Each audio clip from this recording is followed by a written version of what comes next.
What's up everyone, John from Beyond ARTV. It's time for another vinyl collection update video. I know it's been a while since the last one, around the first of the year, and there's a good reason for that. I actually have a couple of stories for you guys that are kind of weird, and it's just like pissing me off because the vinyl is taking so long to get to me, or else these random things are happening and preventing me from actually getting the vinyl, listening to it, doing the video, etc. There's multiple factors that played into it, so I've got a lot of great records to look at today. I think I've got about 15 to 20 of them to show you guys that I've added to my collection. I've been wanting to make this video for a while now, but obviously I've been waiting on a couple of things and I thought that they would get here a lot sooner than they did. So first of those was the main pre-order, and I wasn't really getting updates on that, and it was something that I knew that one was going to be the last one, and I was like, oh, that'll probably be on my next vinyl update. And no, it turns out that I'm just now getting to doing this video now because that was the last one that got here, and I didn't even get one of the albums that I've ordered. I ordered the Can't Swim debut album Fail You Again from an overseas shop.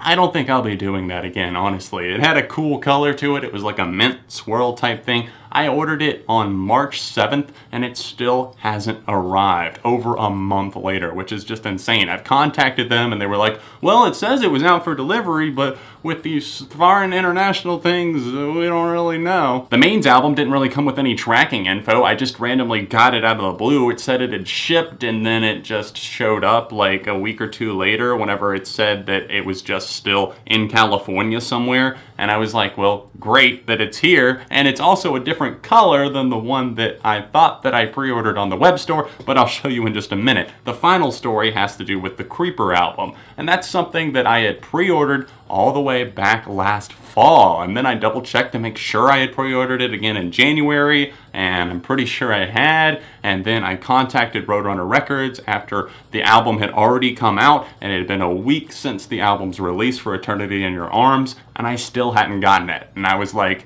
hey, what's going on? And I was really starting to get annoyed at this part, and I know that's not their fault that I'm having all these other issues, but I was just like, what's going on? Why haven't I gotten my album? And they were like, oh, well, I'm so sorry, I don't know, we lost your order. And I was like, you lost my order? Something along those lines, but the guy was really super helpful, and honestly, he actually got me the signed copy of the album, which is fantastic. I don't even think I pre-ordered that one in the first place because I thought it was sold out. So let's go ahead and start taking a look at my vinyl, and I'll be sure to show you guys the signed copy of the Creeper album. First up today, we have When You're Through Thinking, Say Yes by pop punk band Yellowcard. They recently broke up, and I actually ordered this about a month and a half ago, and then I realized that there's an overseas Australian pressing of this album on purple, and now I'm looking at my standard black copy, and I was like, should I have maybe researched this a little bit to see if there was any cool pressings first? I actually picked this one up at the record store. I didn't expect to see this, and this is actually my favorite Yellowcard album, so this was a great find. This next record is one that I picked up in Cancun, Mexico while I was on vacation with my girlfriend. We walked into the mall there, and I saw a record store, and I was like, of course, we have to go in. And they didn't have as much different stuff as I would have expected. It kind of felt like an FYE to me, except just in Mexico. And I saw this, and I was like, I don't have this. It's fairly priced. I think myself or Altana posted a joking photo with the pesos price, which was like 700 or something like that, and everyone was like, oh my god, you paid that much money for the Strokes album? No, it was like 20 bucks in USD, but here we have it. This is one of my favorite Strokes albums for sure. Pretty much flawless from front to back. If you're into garage rock, indie rock, anything at all, I have to recommend the Strokes to you, and start with Is This It? As promised, here is my signed copy of Creeper's Eternity in Your Arms. You can see a couple of the signatures on there. I'm being careful not to touch any of those because this is one of my favorite records of the year so far. It is fantastic, and this comes on purple swirl vinyl. It's something that I think looks really cool. I like the fold out and the artwork on this. Obviously, Creeper's image is really cool, and it has a picture of James Syfe in there, their little mysterious figure, and everything that they have, the whole band's aesthetic, it's just killer. There's not really many bands out there doing exactly what they do. As far as the vinyl itself, here's what it looks like, kind of a purple, mixed in with a little bit of a cloudy white swirl on there. I think it looks really good. I haven't gotten a chance to play this yet because I actually just got it today, but I like the imagery that they used. You can see here in the circle, they've got their traditional logo that's pressed on the back of their jackets and that sort of thing. You guys gotta pick this one up if you haven't yet. Next up, we have Lovely Little Lonely by The Maine. This is an incredible album, another one of my favorites of 2017. Obviously, this was one that I was waiting on for quite a while, and it kind of has a weird fold-out pattern to it. It's got obviously the front here, and it's very thick, kind of the binding on the side there. I do like the way that they press this on the back. I like the track listing, how it's black. It's got the feet there, and then everything is kind of highlighted in white. And you open it up, it's got a little bit of kind of dark imagery there. The feet, once again, in the middle, you can see there. And the record itself, I thought that I pre-ordered the purple copy, but to me, this kind of looks like pink, fuchsia, I've heard a couple of people say, and not that I'm not happy with it whatsoever. It sounds fantastic on vinyl. It's just that my girlfriend got the purple copy and I'm a little bit jealous. I've got another really beautiful pressing here in the form of Relient K's Air for Free. It comes on this kind of split color. You can see it kind of goes with the album cover here, and it has not only one disc but two, and this one is blue and red. I think that was a really cool design choice there. It came on white vinyl, but I made the decision to go ahead and go for this one because it was on sale in their web store that they were selling it through. I finally grabbed a copy of Blink-182's Neighborhoods. I got this off of eBay. Someone was selling a pink copy of the deluxe edition, which is my favorite edition of the record just because I like the altered track listing. I think it flows better, and also the songs that they added in are fantastic. Like, I can't do without listening to Neighborhoods without hearing the Hearts All Gone interlude, and of course Snake Charmer, which is definitely very Angels and Airwavesy, but at the same time I thoroughly enjoy it. It's got kind of a nice tri-fold here, the way that it comes. It's a 2-disc record, 2 LPs on vinyl, and it's kind of a hot pink. I do like that. I think it kind of fits with Blink's flow and aesthetic that they have as a band. Obviously, Mark Hoppus is known to play with a pink bass, and I like that I got this on kind of a rare pressing. I think it was limited to 500 copies. I'm wearing a Pink Floyd shirt. You should know this next one, and this is the story of how I accidentally bought myself a Christmas present. Now you see that I have Dark Side of the Moon here, probably their most well-known album along with The Wall, and it feels, oh my god, I forgot how good this feels. It's smooth on the cover. I don't even know how to describe it, but if I was high, not saying I would ever be, but I'm just saying if I was, this would probably feel good to rub on my face. So I bought this for my girlfriend for Christmas, and I didn't realize that she already owned the record. I thought I had looked through all of her vinyl collection update videos that she's done, but apparently I missed out on a very important one, a very big one, and this is a more expensive album. It was new. I bought it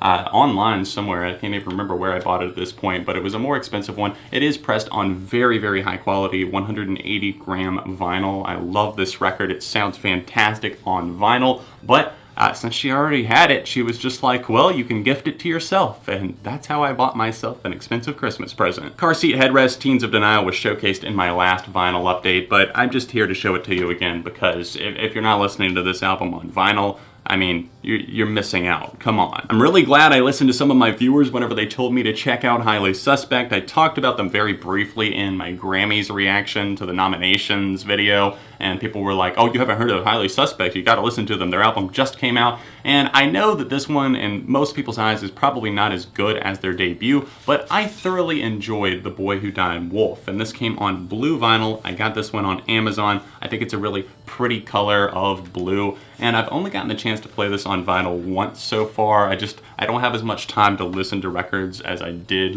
even months ago. It's just like my schedule is always crazy between this work and my other job and just balancing a social life. If you're looking for recommendations and what to check out and see if you like this band, Highly Suspect, I would recommend Little One and maybe Posterous as well, and I really like My Name Is Human. Can we get a spotlight on this one? This is like my most rare, oh, there we go, like my most rare record right here. So I got the news of Taking Back Sunday repressing their older albums right after I paid a shit ton of money for this one on Discogs. So someone was selling it, I guess, a more fair price than most people would sell it for, but this is the original pressing of the 2006 album Louder Now by Taking Back Sunday. This is my favorite album from them, the album that was just really influential to me at a very important time in my life, so obviously I owe a lot to it. It's fantastic. It's on black vinyl. I've played it a couple of times, but I don't want to play it too much just because I don't know how much the previous owner played it. It's in very good condition. It sounds flawless the few times that I have played it, and I'm in love with the fact that I actually own it now. Some of my favorite songs on here that you guys have to check out. If you haven't, I will probably do a top 10 Taking Back Sunday at some point, but some of my favorites are on here, like My Blue Heaven,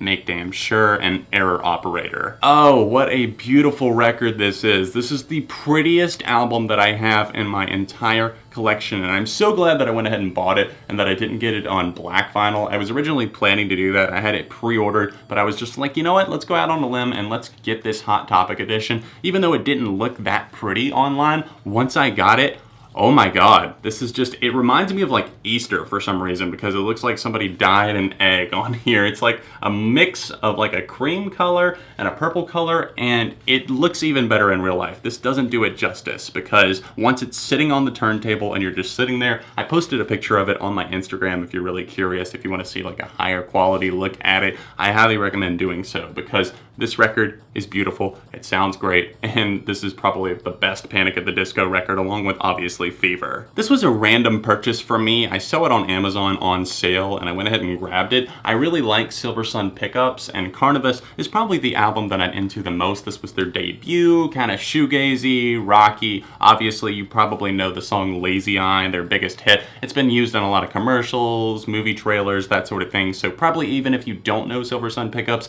you might just because they've been used a few times, maybe even this song or else Well Thought Out Twinkles. It's a really, really good rock shoegazy album, and it's something that I'm not always into, but I really, really like their lead singer Brian's voice, and here they just killed it from front to back. It's a good, about 55-minute album listen, and it goes down smooth. Something good for a night drive or just chilling out at home. Only a few more records left at this point, and I'm gonna go through them pretty quickly just because I don't want this video to be too long. I don't want to bore you guys. I hope you guys are enjoying this. Let me know if you want to see these be shorter in the future. But here we have the XX with their brand new album I See You, and you can literally see like everything in the reflection of this one. There's my lighting, there's like my camera and shit. That's all getting in frame thanks to the glowing cover of this one. But this really is a very, very, very, very good album that I did not expect. It was on my anticipated, but I just didn't know all the time off in between records how they would sound, if it would be too Jamie XXy, but it totally wasn't, and I'm thoroughly entertained by this record. Next up, we have the Foo Fighters